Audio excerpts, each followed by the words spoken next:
Hello everyone, we hope you're doing well. I'm Ira Bagga and I'm an intern at Sipher. Here today for World Health Day, we are having our webinar, Our Healthy Beginnings and Hopeful Futures for all across the globe. I'm honored to introduce Dr. Rakesh Gupta, President and Director of the Strategic Institute for Public Health Education and Research. He will talk more about world health and its significance across the globe. So thank you, Ira. So we have with us Dr. Nirmal. She is General Secretary in IM Chandigarh, IMA Chandigarh. And we have with us Dr. Rakesh Gupta. He is President RCF Jaipur, that is Rajasthan Cancer Foundation. And we have with us Dr. Ritu Nehra, Clinical Psychologist Chandigarh. And our chief guest will be Dr. Suman Singh. She's the Mission Director and the National Health Mission, Mission Director of the National Health Mission and Director Health Family Welfare UT Chandigarh. So thank you all for joining, and I welcome you all, including the participants. So the World Health Day theme is Healthy Beginnings and Hopeful Futures, focusing on enhancing newborn and maternal health and survival. The purpose is to raise awareness and promote action on a specific health topic of the concern to people all over the world. There are still many disparities in health. 100 million people they survive on less than $1.90 or 180 INR a day. More people they have access to a mobile phone than a toilet. Every day, over 800 women die due to complications during pregnancy and childbirth. People in the spend more on festivals than the world spends on malaria in a year. Diarrhea and pneumonia that together kill more kids than AIDS, malaria, and TB combined. So that is very worrisome. So we have with us uh, Dr. Nirmal Singh, Nirmal Basin. She will talk about the maternal health, healthy beginnings, hopeful futures, because that is the theme of the World Health Day. So over to Dr. Nirmal Basin. So Dr. Sab, I'll stop sharing and you can share your slides. Thank you. Thank you so much for the invite. And of course, the heading itself says everything, healthy beginnings and hopeful future. So basically, we have to understand this, that from where does life begin? So basically, life begins right from conception. And we have to understand that before conception itself, the journey starts, and we have to start working on the couple or the patient. Like, because I'm running a fertility clinic, so when we have couples coming to us, we start from the preconception. But today I'll be talking mainly on maternal and child health care, where the after conception we will be talking about. But yes, we have to understand lifestyle modifications, and the mindset to welcome a child has to begin even before preparing for conception. So what is the definition according to WHO? Maternal and child health services can be defined as promoting, preventing, therapeutic or rehabilitation facility for care of the mother and child. And maternal and child health refer to a package of comprehensive healthcare services which are developed to meet promotive, preventive, curative, and rehabilitative needs of pregnant women before, during, and after delivery, and of infants and preschool children from birth to 5 years. So the government is doing a lot of work on it. We all know that. And the objectives are being met. But yes, because the population is so huge, sometimes it becomes difficult to cater to every patient. So we have to understand that the objective should be to reduce maternal mortality and morbidity, prenatal and neonatal mortality and morbidity, and regulate fertility so as to have wanted and healthy children when desired. So we have to have this planning and understanding and awareness programs for young couples to understand when to plan a baby and how to plan a baby. Provide basic maternal and child health care to all mother and children. Promote and protect health of mothers and physical growth and psychological development of children. What are the components of mother and child healthcare? Maternal health, child health, and family planning. So these are the three pillars. We have to understand how to work on them. Maternal health care include care of women during pregnancy, childbirth, and after childbirth. It also includes treatment of childless couples, as I already mentioned. So, what is the maternal risk? Maternal risk factor, it is defined as the probability of dying or experiencing serious injury as a result of pregnancy or childbirth. Of course, this has gone down, but yes, we still have to work on it. And we have to understand that young primey, less than 19 years of age, should she has a risk for both the mother and the child. So teenage conceptions should be avoided. And for that, again, I feel that we are already conducting programs in schools, colleges, and creating awareness among the population. Of course, there are categories of population that what I understand. The urban population more or less understands, but the rural population and the economically weak population does not have that clear attention and awareness to understand the risks of early pregnancy. There is still child marriages happening. There are still early pregnancies happening. So this we have to focus on. Then elderly primary, more than 30 years. But I would not agree on 30 years here. I would agree that 35 years and over, because now even in the urban population, we see a lot of late marriages. So having babies too late in life also leads to increased risk of complications.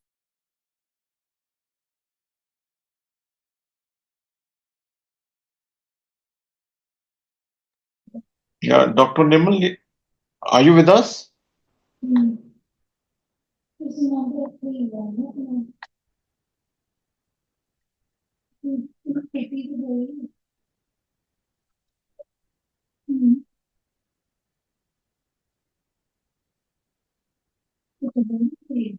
So, I think we have lost contact with Dr. Nirmal.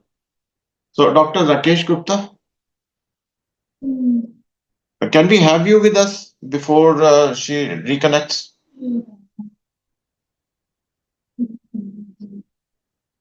Dr. Rakesh Gupta? Yes, I am available. Yeah. Okay. Okay. I'll get the slide sharing, I'll be able to begin. Mhm. She can start from where she ended. Yeah. Yeah, you can start, please. Who should be starting? I should be starting. Yes. You can start. Oh, Because there must be some problem with the internet at Dr. yeah. Nirmal's level. Yeah. Okay. You can If start. my slides are visible. Yeah. All right. Okay. So thank you very much, Dr. Rakesh ji, for giving me this opportunity and invitation to speak on the eve of the World Health Day, which will be day after tomorrow.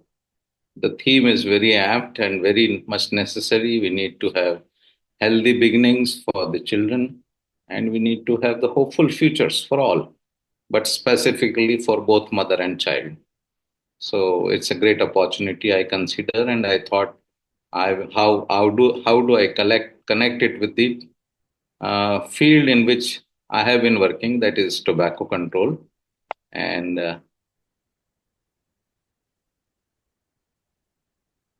unable to move. So just want to take it on this slideshow. Yeah. So this is a very apt theme. I thought I'll convert it a little bit to women, babies, and tobacco. Women, we have all known in our culture, right from ages, that right from the Adi Yogi Shiva, as how he integrated Parvati to be called as Ardhanarishwar.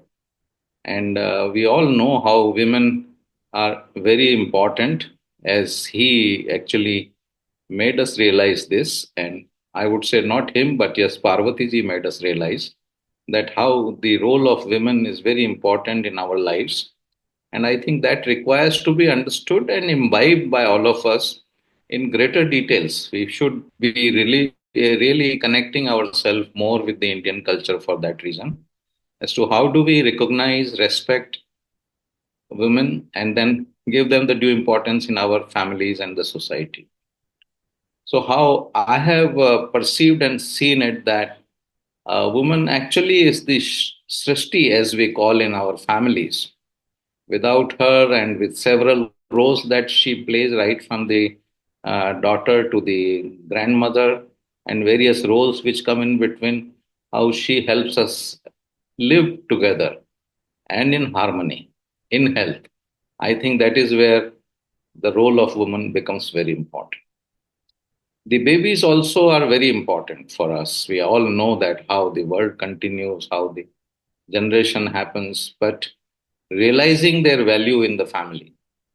And I would say this specifically for the younger parents, out of my experience as a grandparent, as how the baby should be considered as divine for their spontaneity, their being very pure souls actually, and the way they act and live with us with the smiling faces always. They sometimes weep, they forgive, forget, everything happens. But yes, eventually, if you see, this is how you can see the God in them. That I consider is very important when we are talking of this theme. And I think the world has an opportunity to learn it more from India as to how it can be done. But yes, we have a major deterrent for both women and baby in form of tobacco. It affects their health too, as it affects the health of the world overall. There may be many people whom this may be first interaction on in reference to tobacco. So let me tell that there are about over 80 lakh people die world over due to the menace of tobacco or tobacco related illnesses, which comes to nearly 19,500 per day. And India, nearly 3,500 adult Indians die from tobacco related illnesses. And this data of the ministry is rather old now, and maybe more number of adult Indians must be dying. But also, a lot of women and the children must be suffering because of the tobacco. So, tobacco as such is a big problem, and this is what we face.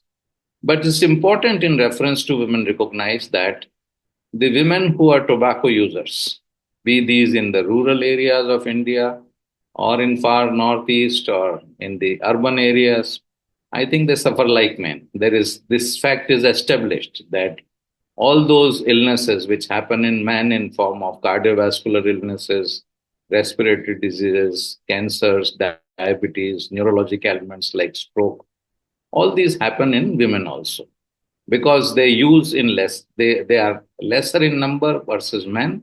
So their suffering may not be seen to everybody, but those who are working in on the clinical side in the hospitals, naturally they can see more of it. So it's very important for people to know that the tobacco affects head to toe. It affects all those who are chronic users. There is a dose dependency. And people use tobacco because there is an addictive substance called nicotine within all the tobacco products. And sadly enough, that now we have the propagation of the harms reduction products in to replace the tobacco products, maybe, or to in addition to tobacco products, and pure nicotine form of products also, like innovative products, which Dr. Rakesh ji perhaps knows better than me.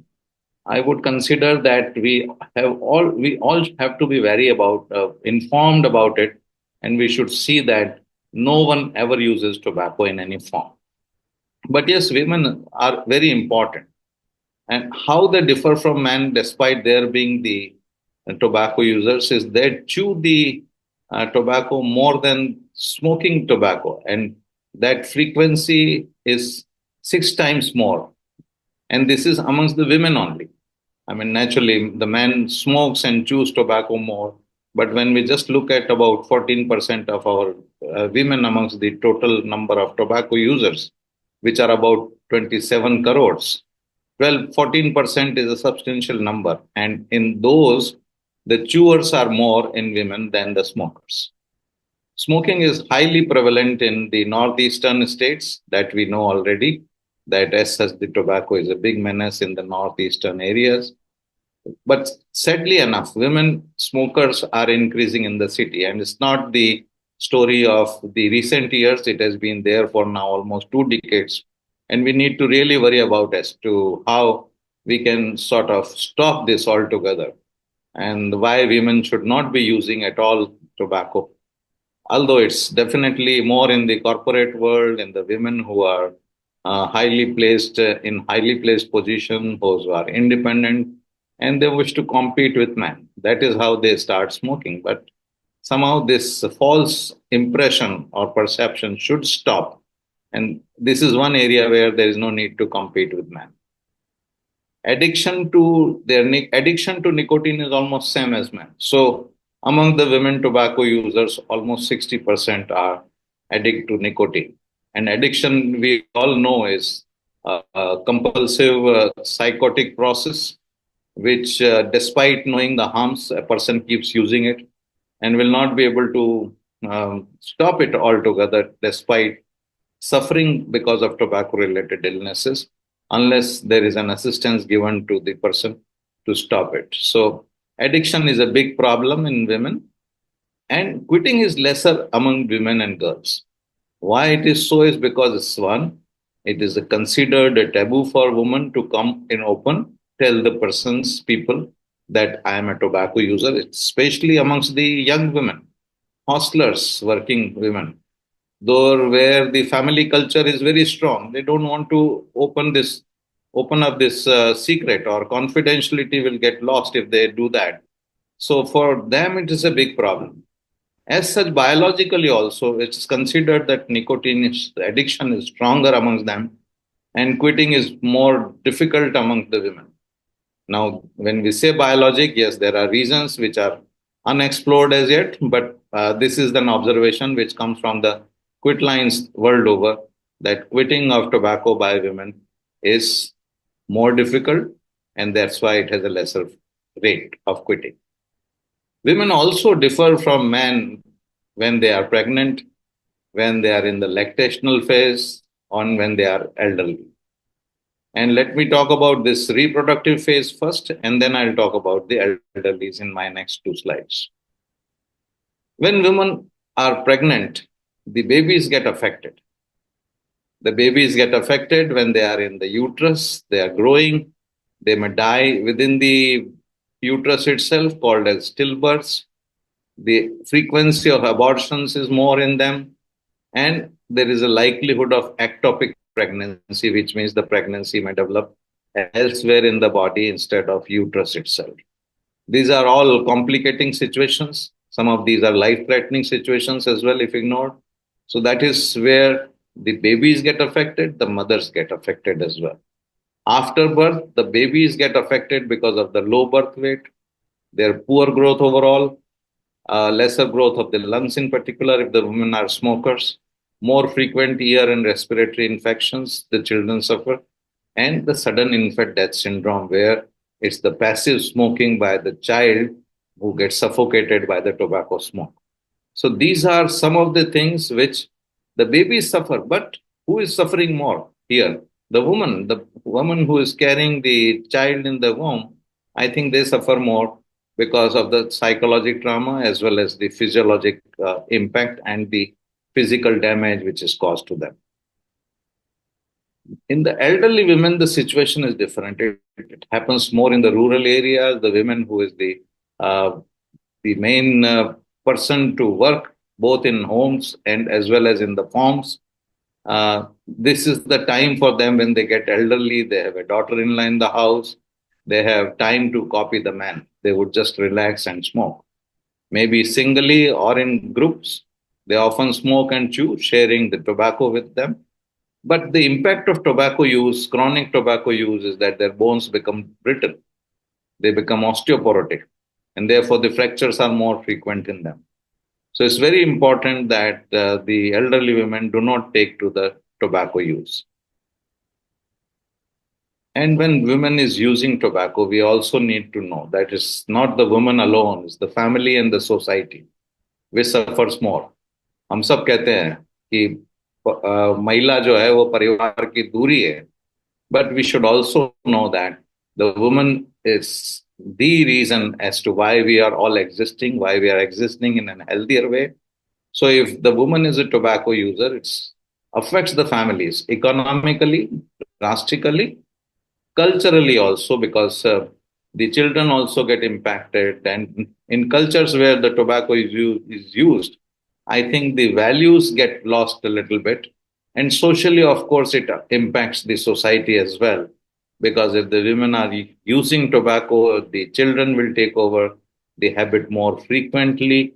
If the women are suffering and they die early, the premature deaths affect the productivity of the family, it will affect overall presence of women, and also will affect the productivity of the country. So I think keeping the women safe or protected from tobacco is very, very important for our existence as such, and for the communities and families in which we live. How can we help women who use tobacco? We can increase awareness in them about the harms of tobacco and also on the benefits of quitting. We can advocate with the government for women centric policies in reference to their tobacco use and how to help them quit, and increase their access to quit by using proactive and collective approaches and at no cost. This is very important aspect. Don't expect any tobacco user, I would say, to pay, because it's the polluter which should pay. That means the tobacco industry should be paying the countries, the governments, for making people addict to nicotine and promoting use of tobacco in various forms and in on various platforms. I think this is the time that we all think of ending the tobacco, what we call in technical terms as the end game for tobacco. I think the time has come where nobody should be using tobacco. And it may begin with the one solution which is called tobacco free generation, where we put the restriction, birthday restriction, on the children who will not be using any tobacco after a particular date they are born in the country. That is called tobacco free generation. But tobacco free generation is a tool, because it has a slower progress. We may add tobacco vendor licensing, where the retailers will have to compulsorily obtain a license to sell and sell tobacco only. That is very important. We need to have tobacco free gram panchayats. We need to have tobacco free workplaces. All these actions are very important. As these are important for men, these are important for women as well. So this is how we can help women for living in a tobacco free environment. And I think that is very important. And eventually, as I said, there should be no commercial sale of tobacco.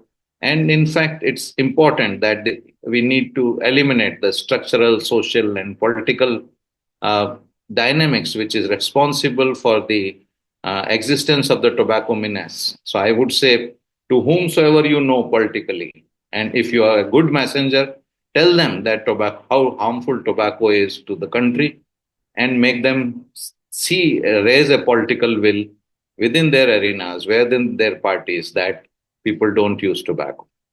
So you can have these takeaways from my short talk, that women as such are a better half in our existence, in our families, and in the society, which is very true, because they are more compassionate, they are more caring, they are more consistent than the men overall.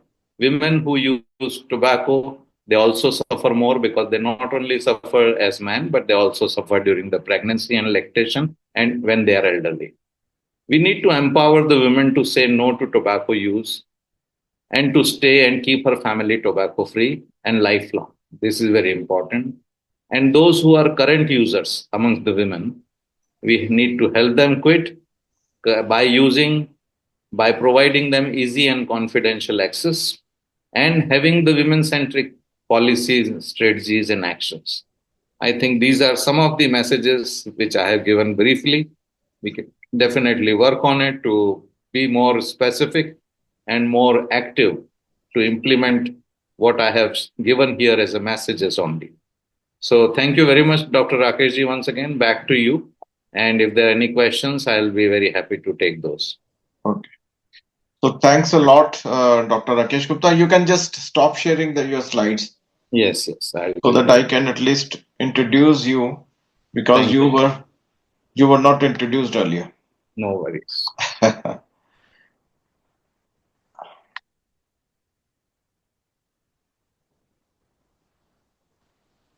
So Dr. Rakesh Gupta is currently the president of Rajasthan Cancer Foundation at Jaipur, Rajasthan. He's a retired associate professor of surgery, a very famous oncosurgeon, and he is a member of the expert committee of MOHFW and NAMS for advanced tobacco cessation countrywide. He has also trained the TCC related human resource in 13 states countrywide. He was awarded by the Director General WHO for his work in tobacco control in Sierra region in the year 2013, and he has given a very apt message on this World Health Day. So now I think we can continue with the Dr. Nirmal because she had some power failure and some internet issue. So Dr. Nirmal is Director Clinical Embryologist and founder of the Jenny Fertility Center and MD from Minsk State Medical Institute, Belarus, a member of ICR, IFS, AS, IMA Chandigarh, COGS Chandigarh. Currently, she is holding post of chairperson ICAR Chandigarh chapters and she is secretary IMA Chandigarh. So over to Dr. Nirmal Singh. She can complete her presentation, please. Thank you so much. Sorry for the glitch. Actually, there was It's okay. a power cut, unlike Chandigarh. Yeah. Yeah. So I was on this that the three pillars of maternal and child health care are maternal health, child health, and family planning. So just a sec.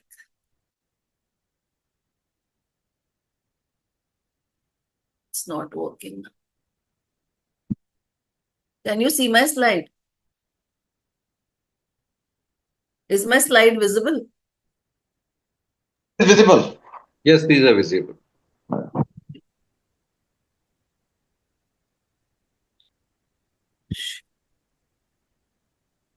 But I cannot now play on it. Let it be. I'll just go without the slides, I guess. You can stop sharing, then you can just go through the slides. You may stop share. Yeah. Yeah.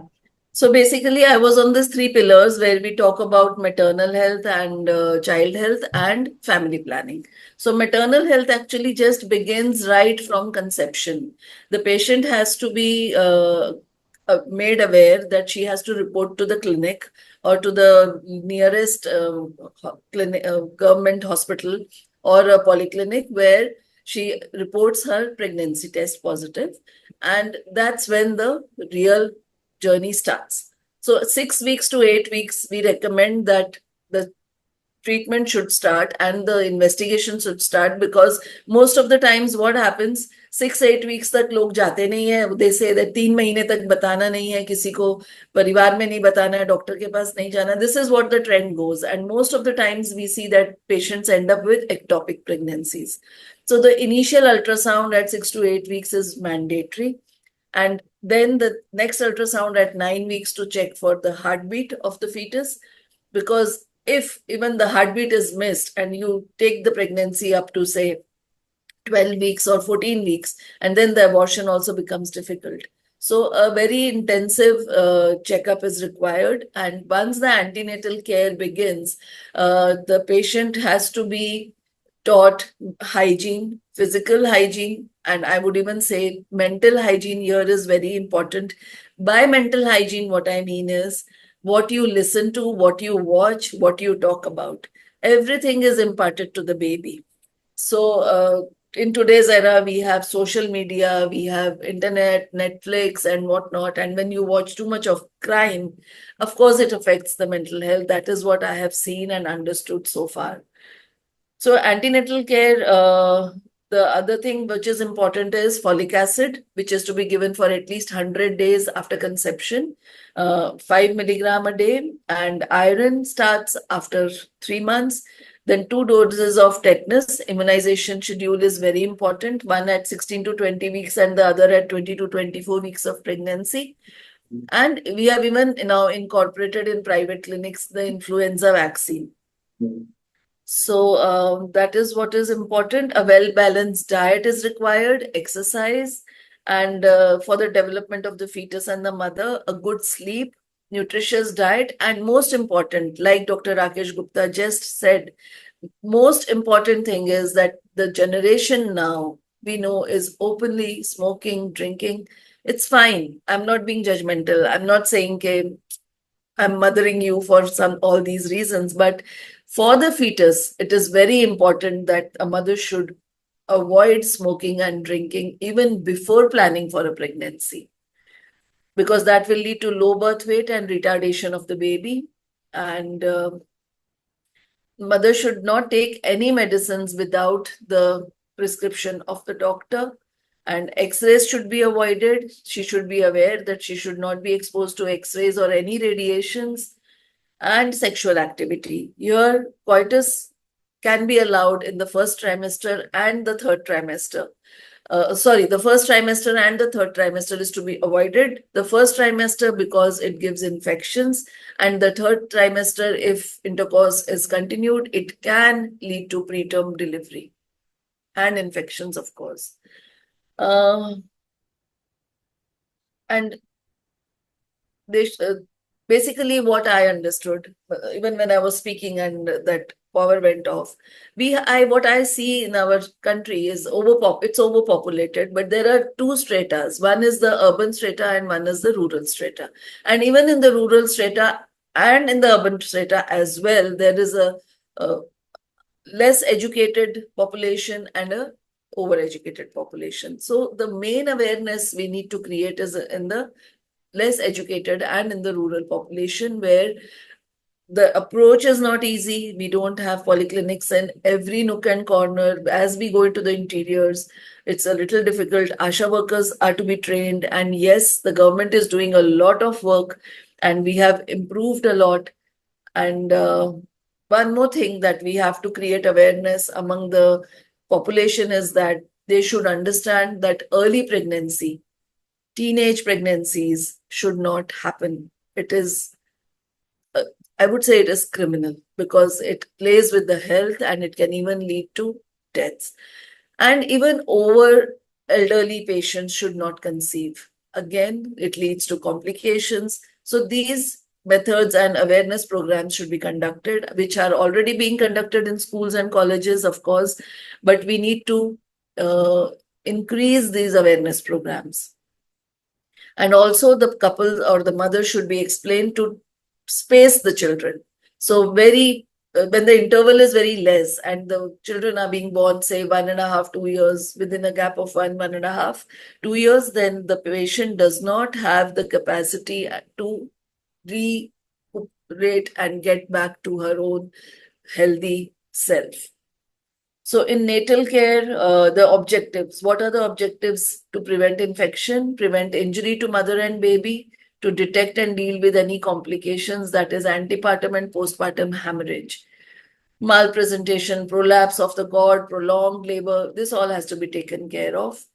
And in postnatal care, it refers to care which is rendered to both mother and the baby after delivery. And the objectives are to restore, promote, and maintain health of mother and baby, to prevent complications and establish good nutrition of the baby. Here we have to put emphasis on breastfeeding. Breastfeeding comes naturally to some extent, yes, but the newer generation, the urban population and the more educated population now avoids breastfeeding for the simple reason that formulas are available and they feel that it's easier because there is a lot of marketing and propaganda of the same. Immediate care of the newborn to be handled by a expert pediatrician, that is clearing of the airways, maintaining of baby body temperature, care of the eyes, care of the umbilical cord, and Apgar scoring, care of the skin. All this has to be done, the physical examination, and immediate care of the mother. Immediate care of the mother is that after the baby and the placenta is born, it is when the placenta is delivered, that mother should be made comfortable and watched for any bleeding. The fundus is palpated and the clots are expressed and fundal height is measured and the perineum is inspected for any laceration or tear. Perineal care is given. But here sometimes we have seen that the perineal care is taken care of, but the internal cervix at times is missed and the patient then ends up bleeding. So make it a point that every delivery conducted, check for the cervix with two sponge holders and have a very intensive checkup of the cervix before releasing the patient into the recovery room. And then postnatal visit and care, it is very important. The first visit should be within 24 hours after delivery. The second visit on the 5th or 6th day, third on the 10th day, fourth on the 2nd to 4th week, and fifth visit 4th to 8th week. In India, yes, the patient has to go to the clinic.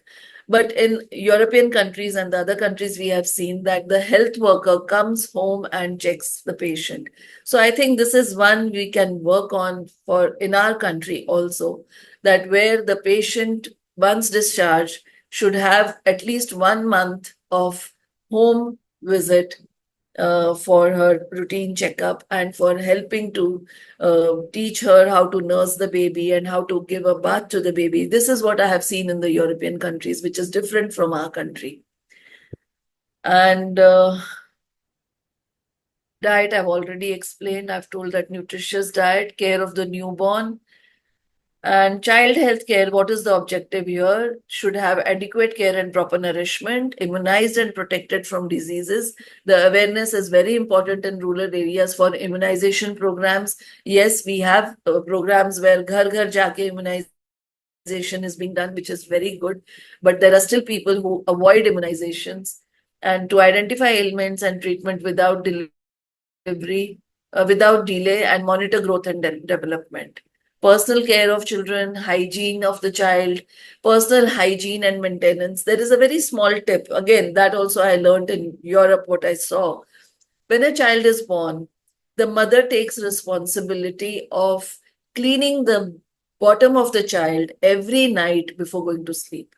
So that becomes a habit. When a child is just maybe a month old, she picks up the child, takes to the wash basin, with lukewarm water, washes the bottom. And this ritual goes on till the baby understands, when the baby is, say, 5 years old, 4 years old, and the baby understands this cleanliness regime. Like we teach, ke brush karna hai, dant brush karne hai. So this intimate hygiene is taught to children right from birth, so which becomes a habit. So monitoring of growth is important of the baby. Immunization, I already mentioned. Safety and security of children. It can be ensured by providing clean, safe, and comfortable physical environment. Water, milk, and food supply must be free from infectious agents and toxins. Disease carrying insects must be controlled. That we already work on malaria, dengue. And again, awareness here to keep the surroundings free from stagnated water. These programs need to be done regularly. This is for the children and for other population as well. And essential, yeah, that's it.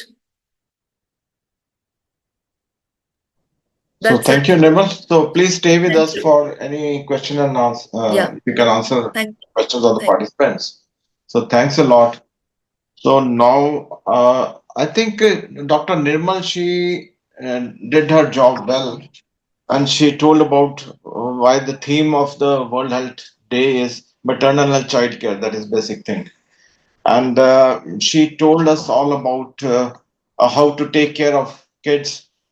And I have a very small grandchild with me in the house, so I took some tips from her. Neonatologist at the time of birth is important. Perineal care should be taken care for the mother, for the pregnant lady, and cleaning of bottom of child every night with lukewarm water. That is important. So I think there are some take. If you can just spell some takeaway points, so it will be very beneficial for all. Maybe now or after. Yeah. Just takeaway Yeah, points. so takeaway points is start from preconception. maintain lifestyle modification, avoid smoking and drinking, quit that before when you're already planning a child. So 3 to 6 lifestyle should be changed, good sleep, good diet, and no alcohol and smoking. And once the pregnancy happens, immediately report to your doctor. Don't wait for 12 weeks. The earliest you should report is when you test pregnancy test positive. And then after that, once the antenatal care begins, you are under the supervision of your doctor. The doctor will take care of you. And as I said, that sexual intercourse, first trimester, third trimester, to be avoided as much as possible. And postnatal, always make it a point to have a healthy nutrition during the antenatal period and postnatal also. Here, one more thing I want to explain is most of the mothers-in-law here say after delivery pani bhi nahi dena hai, khali song or good dena hai. Please understand that is the time when the mother needs the best nutrition. So don't do this to her because that will affect the baby also. And breastfeeding should be promoted. Breastfeeding should be encouraged. That is very, very important. Again, formula food as long as possible avoided. At least 6 to 8 months breastfeeding try karo ke karna hi hai. And then another 3 months after delivery, take care of yourself, your bone health, your heart health, and be a healthy mother to a healthy child. So thanks a lot, Dr. Nirmal. And I may just acknowledge the uh, presence of Dr. Ritu. She is already with us. And we have Dr. Ramesh Gandhi from Gujarat, then Dr. Shauko from Iraq, and Dr. Monica. She is a clinical psychologist. She is also with us. And Dr. Suman, our chief guest, she has also joined. So she'll be addressing us after Dr. Ritu. So, Dr. Ritu, are you with us? Yes, sir, Doctor. I'm there. Okay. Okay, Dr. Ritu Nehra, she is consultant clinical psychologist, a former professor, Department of Psychiatry in PGI Chandigarh, and has joined Fortis Med Center Chandigarh. She deals with patients of anxiety, depression, suicide thoughts, marital discords, behavioral problems, women mental health, neuropsychological assessments. So she'll be talking about the mothers and their mental health. So over to you, ma'am. Thank you, sir. Thank you for introducing me. But let me first tell everybody that it's last minute call for me because Dr. Monica was supposed to cover today's program and Yeah. ill health. And thanks She's for joining. Thanks a lot for accepting our invitation. Thank you so much, sir. So in case I'm missing out on something, please excuse me. But the topic is very good today. It's like we have been always talking about pregnant women, about their physical health only. Now the time has come when it is important to talk about the mental health. What we say, जैसे आपकी physique की health है, वैसे ही आपकी दिमाग की health है, which is very important for general public to know, even if for professionals, And what we have seen, and we all know about it, that during pregnancy, there are a lot of changes which take place in a mother. There are hormonal changes, there are thoughts which change, and the things, lot of like environmental and everything, the body is changing. So which has an impact not only on the mother, if, the child is of course developing at that stage. So it's important that mother's mental health should be taken care. And with that, we will have a good, healthy child also. And they say कि एक society की foundation तभी अच्छी हो सकती है if we have healthy children, around. And so mother's mental health is very important to be taken care. Most commonly, it has been seen that, especially these days, what we come across, as ma'am has already talked, that there are these things are related to the different economic strata also. The poor have different problems, the rich have different problems, middle class has different problems. In educated class these days, females are working, so they have dual role to play. They have to work, they have overburden, they have stresses of the work, as well as a role of a female which they have to play. And with all that, during their pregnancy, there is a lot of stress, So this stress, what causes, has an impact on the development of the child, on the behavior of the child, and later on the traits and adjustment of the child in life, So if we talk about the mental health of women, then we see that mental health consists not only of the one thing, it is the social, emotional, and mental well-being of a woman.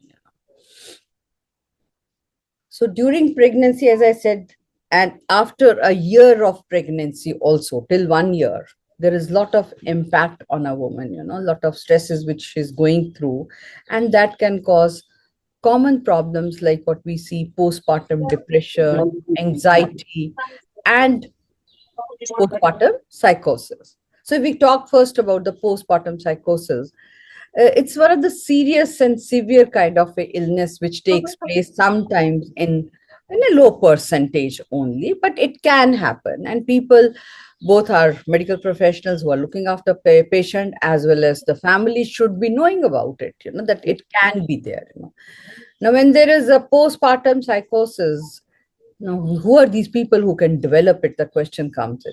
Either these people who are already having a psychiatric illness, past psychiatric history, or they have some genes, genetic history is there, somebody in the family has already suffered about it, or they have a tendency for bipolar disorder, which can again be precipitated by the stress of the pregnancy. During pregnancy, as I said, there are a lot of hormonal changes, your estrogens, your progesterones, your thyroid hormones, imbalance takes place, and that can cause or the aggravate the problem of the postpartum psychosis. And the symptoms will be lack of sleep. Even during pregnancy, a female is having a problem of sleep and all, and that can also precipitate this illness, So we need to look at the causes and at the symptoms also.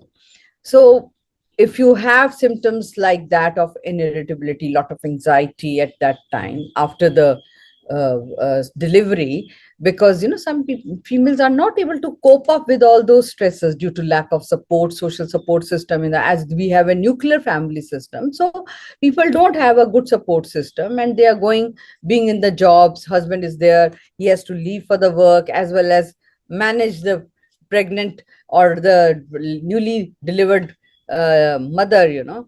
So with that, there's lack of support, and this causes a lot of stress and can precipitate the illness. Now the symptoms can be, she can hallucinate, she can have delusions, she can have a lot of irritability, there can be sleep, appetite problems, and that needs to be identified at the right time, and we have medicines for it which can be given, the psychotropic drugs can be given, like depending on the stage of the patient, and other medicines or relaxation exercises, or so it's important that at that time we should not take it as a stigma about the illness or ignore it. Rather, an early intervention and early identification of the symptom can help the newly mother.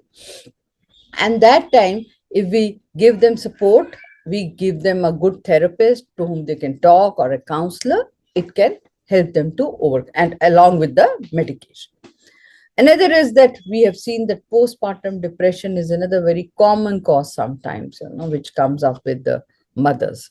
That's also important to at least identify the symptoms of depression at that time, or there is lot of anxiety about various things, that how will I take care of the child, there's nobody to take care at night, I don't have any help, so at early identification of such symptoms, is important, and an early help is required for these people. And as I said, that social support, so their support system should be good. And another thing what we have seen these days, because the young mothers are not like those old mothers who have a good, strong personality. These are young girls are quite pampered and looked after well by the families. And when all these kind of stresses come all together, they are unable to cope up with it. Taking care of a small child is not so easy. There's a lot of change in your own lifestyle, which is there. So that needs to be taken care by the family, by husband. So, and in case of postpartum psychosis, people who develop, what we have seen, generally people who have past history or some kind of bipolar disorder, I feel in their case, patient should be informing the doctor that we have a tendency, or I have a illness, I'm on a medication. The husband needs to be informed about that there can be a chances of developing this issue after the delivery, or in the during the first year of the delivery. So a I mean, say well timed intervention, by giving support, by giving medication and other things, we can take good care of the mother's mental health. And it should be, we should focus more and more on it, so that they can, if they are strong, they can take a good care of the child also. So this is what I have to say about the I think we can go for more further discussion in case there are questions, or we can, what else we can do for them, rather than I'm just talking about a monologue. So thanks a lot, Dr. Ritu.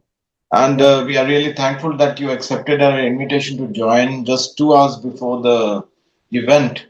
And but luckily for us, Dr. Monica Singh has also joined. She's also watching you. Okay, that's So very good. yeah.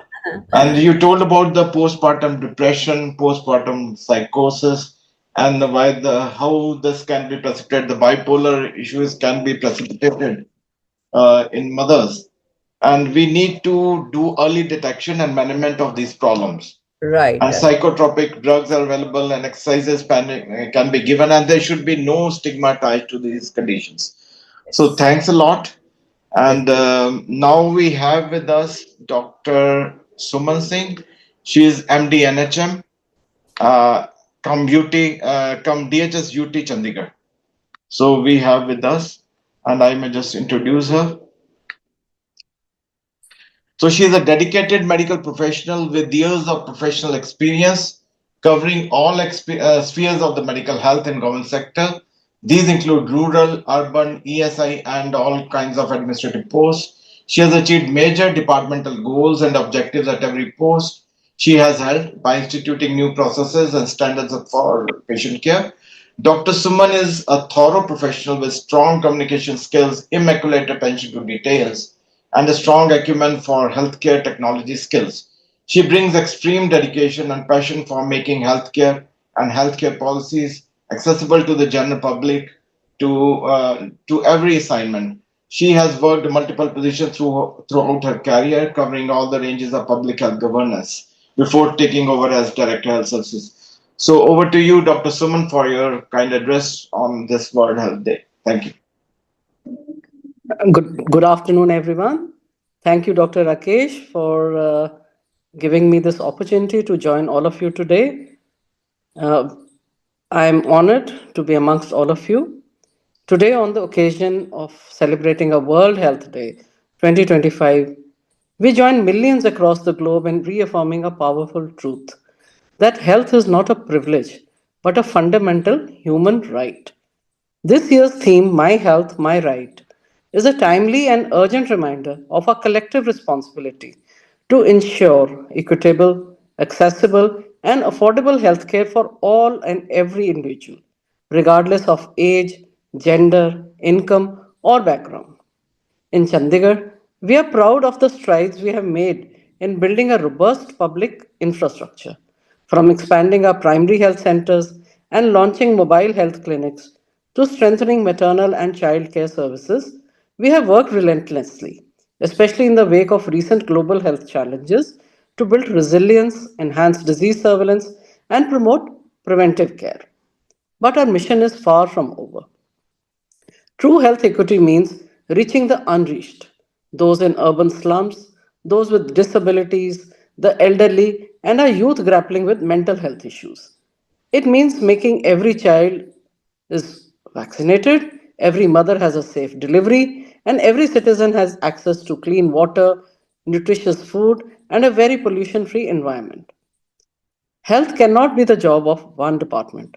It's a shared responsibility, and we must work hard in hard with educators, urban planners, environmentalists, and community organizations.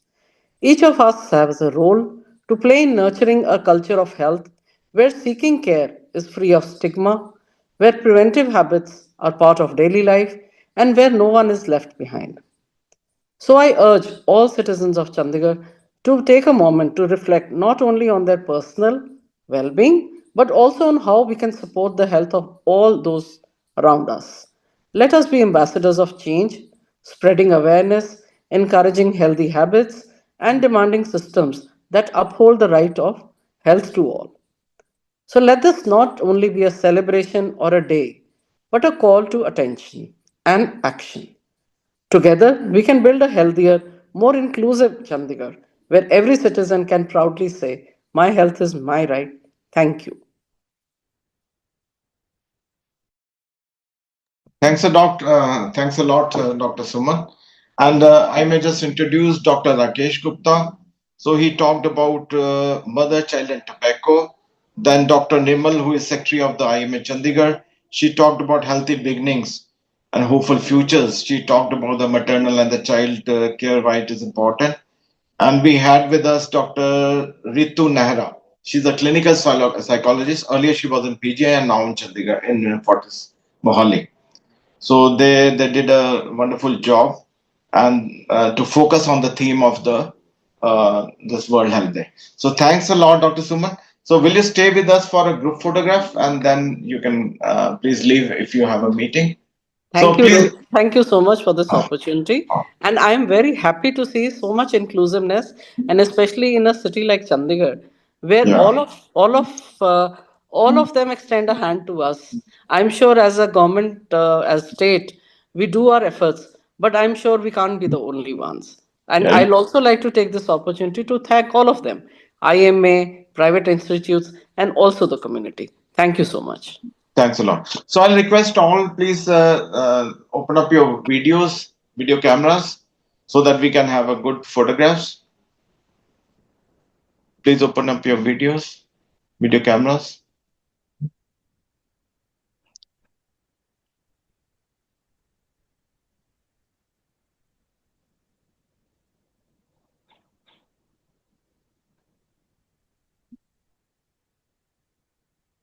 So thanks a lot, Dr. Suman.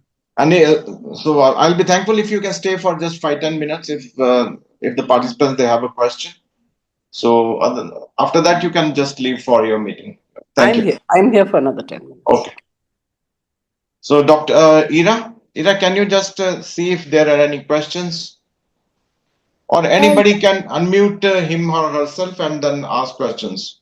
So we have Dr. Ramesh Gandhi. So any closing remarks, Dr. Ramesh Gandhi? And we have with us Dr. Monica also.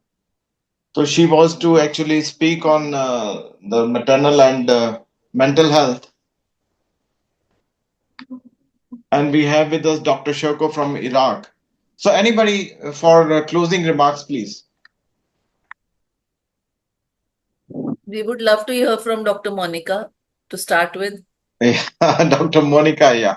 She was actually ill and not well, so that is why she called Dr. Ritu. She referred her to us. Any questions, please? If you permit me, Dr. Rakesh, can I come Yeah, in? sure, sure. You can. So, Yeah. because you have a panel of people who are looking, we are talking about obstetric care and mental health in pregnancy. What I would like to put across to everybody is that the societal changes that we are seeing and the change in attitudes towards smoking, drug ingestion, alcohol, lifestyle, what we don't realize is that we are the ones who are going to bring in the new generation. And I Yeah. think we need to hone in the point. Yes, you can have a lifestyle, whatever you want, but Mhm. during those 9 months, you will Mhm. have to take care. That does make an impact on the child which you are bringing into the world. And Yeah. I think we will have to work a little more on this, because unless we do so, we will be the ones who will be bearing the brunt of the outcomes.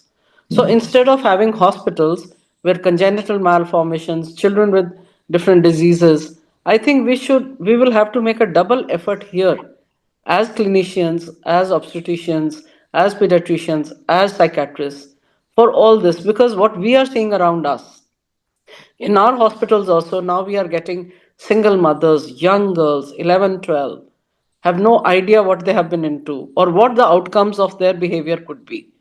So I think Yeah. we should have more awareness on this. and we should touch schools and colleges more so that at least they should know what safe health for them is. Yeah. So I So think, I'd just like to point on this that let's work together on this, because even in the government sector, earlier it used to be go to private, but now we have so much on our hands that we will have to work doubly to get this in line. yeah. So I think we can have some kind of a one page or two page recommendations for the UT administration. And if you give us time, we can just will like to meet you, Dr. Monica, Dr. Ritu, Dr. Nirmal. They are here in Chandigarh. Dr. Rakesh Gupta, of course, is in Jaipur. So, but I can I mean, echo Surely, his feelings also. So, Dr. Monica is with us. Dr. surely. Monica, yeah, Dr. Suman. First of all, hello everybody. First of all, I want to thank you for bearing up with me, and I want to thanks my dear friend Ritu profoundly for taking up on a very short notice. I'm not feeling well, and so I had asked her at the last minute to take over, and she did so. Uh, Now, I think most of the points have been covered by her very well. The only thing that I would like to say is that there is a need for uh, giving. There are three A's in mental health. Okay, the first one is the awareness. We have to bring in about awareness amongst the public, the family members, the mother, so that they know that during this time there can be, it's not that it will happen, but if it happens, they know about the signs and symptoms and they can reach out at the earliest. And the next thing is the acceptance. Sometimes there are people who come to us and they start blaming the patient, the mother, or they say, everything is fine. She's had a child, she's had a son, and why is she crying? And she's not feeding the baby, she's not doing this. So there's a lot of so once they understand and accept that this can happen due to biological and chemical changes in the body, hormonal changes, they will be much more coming forward for treatment, early treatment. And then the last A is the action.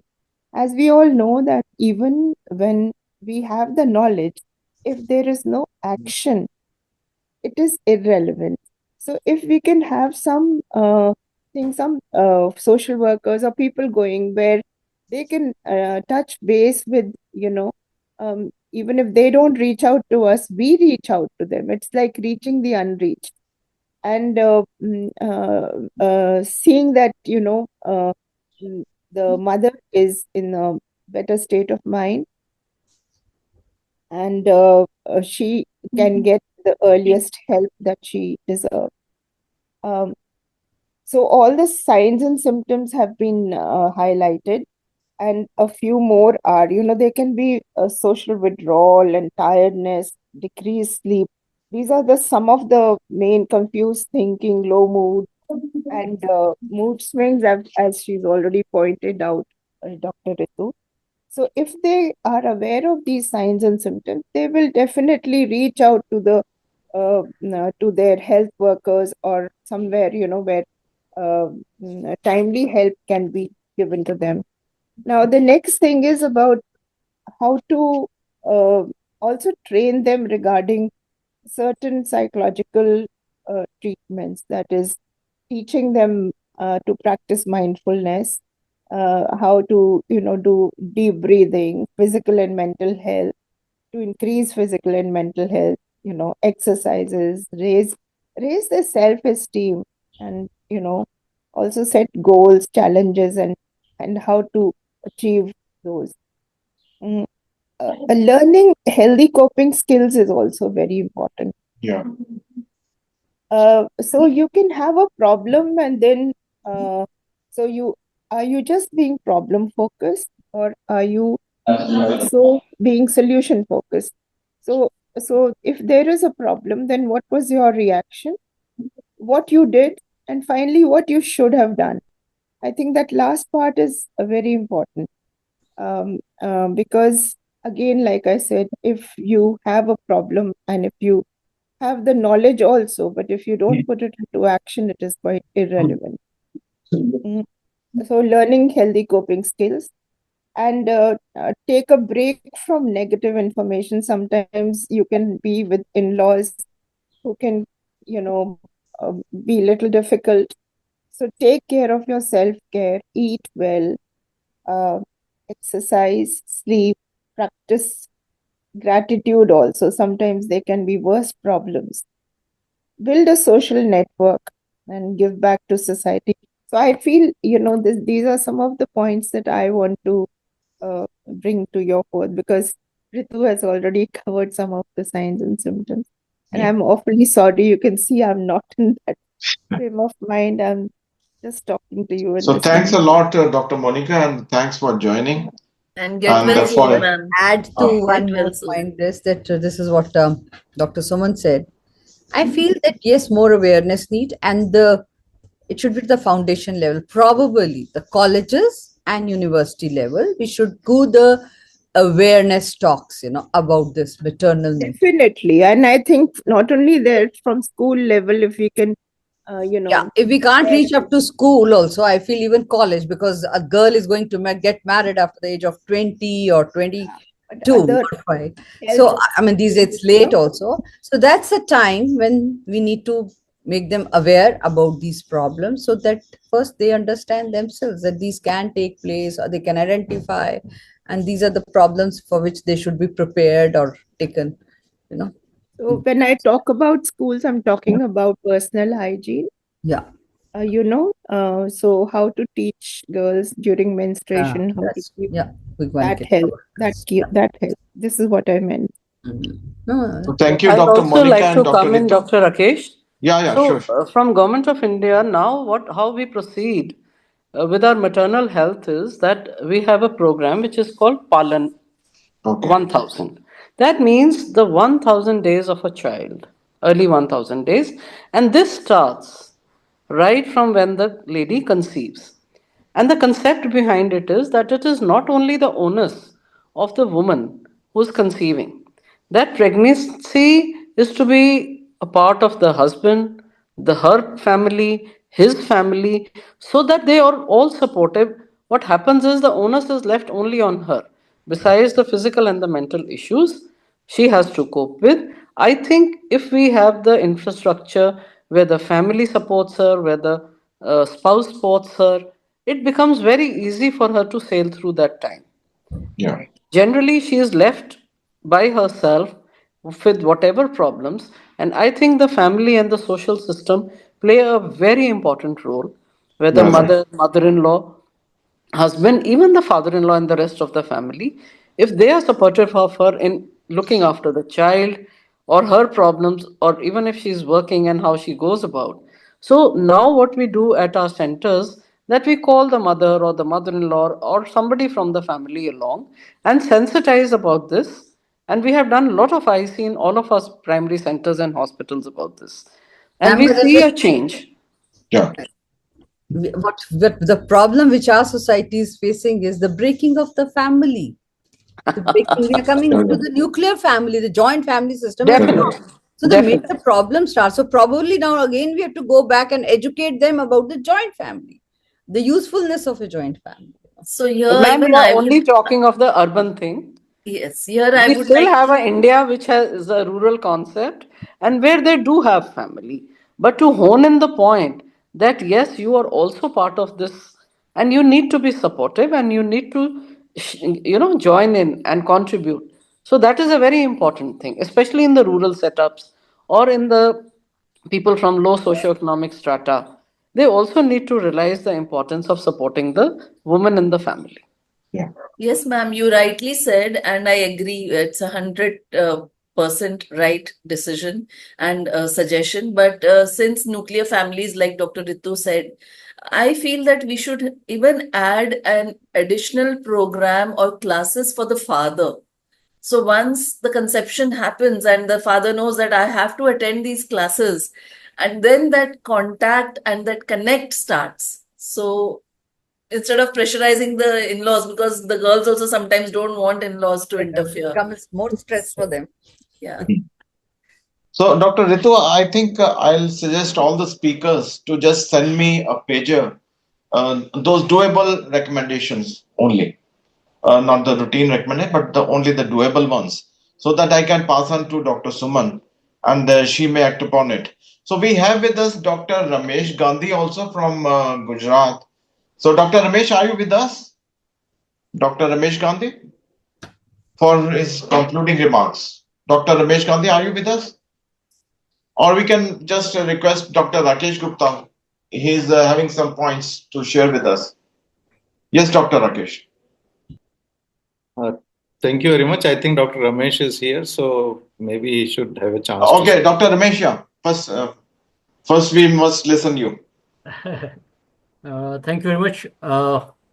Rakesh Gupta ji. It's nice that the WHO has given this theme for this year, and it's very important. It deals with the woman, and as Dr. Rakesh Gupta in his start of the presentation mentioned about Ardha Nareshwar Swarup, and also that a woman gets more affected by tobacco because of so many aspects, that she is not only a person, but she is a pivot of a family and also gives birth to the next generation. So this is very important from the point of view of health of the family. And the presentation given by all the speakers, they add the 360-degree of the perspective. And I feel that especially in Punjab, where the problem of not only tobacco but alcohol and drugs, which is very, very high in comparison to many other states in India and the world, I think woman needs to be empowered, because she feels the brunt of the attack when any of the family member gets addicted to any substances, whether tobacco, alcohol, or drugs.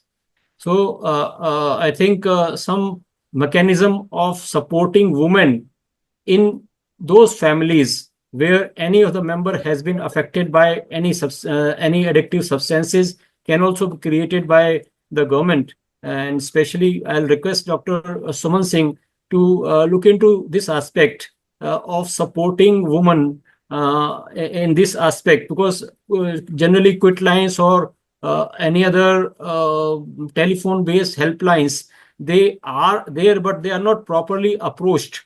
And if a woman-based helpline is added, it will increase the probability of women calling for help for getting their family members de-addicted. That is my point. Thank you Yeah. very much. So thank you, Dr. Ramesh. Thanks a lot for joining us. So over to Dr. Rakesh Gupta from Jaipur. Thank you, Dr. Rakesh, and I'm really grateful for getting another opportunity in presence of Dr. Suman Singh ji. I have already put forward the point that the devil lies in implementation. So we can talk a lot, but we need to narrow down the action points. And it's very important that we take up only few action points, which are implementable in the current scenario. So yes, we can definitely provide you the brief on what we have spoken to, and knowing the plight of women who are using tobacco in a focused manner. I would say that it's very important, as Dr. Ramesh has also said, that maybe the state helplines the counselors there can be trained to respond to the women to quit. But more importantly, I think the campaign should be held, IEC campaign should be held to protect the women from not using tobacco, and specifically in the gynae OPDs where the antenatal checkups are done. The screening should be done for women who are tobacco users, be it chewing or smoking, and they should be assisted to quit through the local help in the form of tobacco cessation clinics, or helping them to register through the national quit line. That is one area, and maybe socio-culturally we should think of having the campaigns to keep our homes tobacco free. Forget about the people who are using tobacco. They may quit, they may not quit. But at least they should not use tobacco in the home. They should not use other addictive substances also. I know alcohol may be a bigger problem in Chandigarh than tobacco use, but yes, this should not be used in the presence of the children and women. These are 2 points that specifically I wish to make. Thank you very much, once again. So, Dr. Gupta, I'd like to Sure. tell something. In Mhm. Chandigarh, we've taken a step out of the box, and what we are doing is that we are screening all our pregnant mothers for dental checkups. So, Okay. what has happened? What used to happen was the dental was a very neglected area where the woman never was told that her dental hygiene during pregnancy, hormonal changes, the changes. So, we are screening all the pregnant women through a dentist for any of the problems during pregnancy. So what I will do is we will add a element of tobacco to it, and Yeah. also we will. I think a point well taken is we do have sessions with mothers and mother-in-laws, a group session where they counsel them. But I think we will also like to add a lecture on mental health. So I think we will go forward with this, and we will implement this in Chandigarh. Thank Thanks a lot, Dr. Suman. And I may tell Dr. Rakesh Gupta that in UT, they have very regular implementation drives for COTPA and PICA 2019. So, under the leadership of Dr. Suman Singh. So, I've also actually congratulated her for her recent drive. So, thanks a lot to Dr. Suman and Dr. Rakesh Gupta. I think your point is well taken care of, and I think we'll send the recommendation, ma'am, just Right. two pager recommendations to you, and if possible you may just arrange a meeting of all of us. Dr. Rakesh Gupta, he has to come from Jaipur, so he may not be able to join, but all others can join, Definitely, right? sir. So We can. We just try can. to make it at about 4:30 so that all of us can join, right? Done, done, done. So And you'll thanks a have to lot. excuse me. I have to go for a meeting. Sure, Thank you sure, so much once sure. again. Okay. Yeah. So, Ira, Have a our good. intern, is here for a formal vote of thanks. So, Ira, over to you. She's from Arizona, US. So, she's working with us online, and just a 12th grade student. And she's doing wonders, actually. Dr. Ira, are you with us, Ira? Yeah, to conclude, thank you to Dr. Suman Singh, Dr. Nirmal Bhasan, Dr. Ritu Nehra, and Dr. Rakesh Gupta for your insightful contributions. Your explanations were very helpful in the overall understanding of natal care and mental care in mothers and overall health and well-being. Thank you so much for also the people that attended and learned. And Dr. Ira, we must thank Dr. Monica also, Dr. Sharko from Iraq, and Dr. Ramesh Gupta from Gujarat. So, thanks a lot. Thank you all for joining. So, okay, thank you. Bye.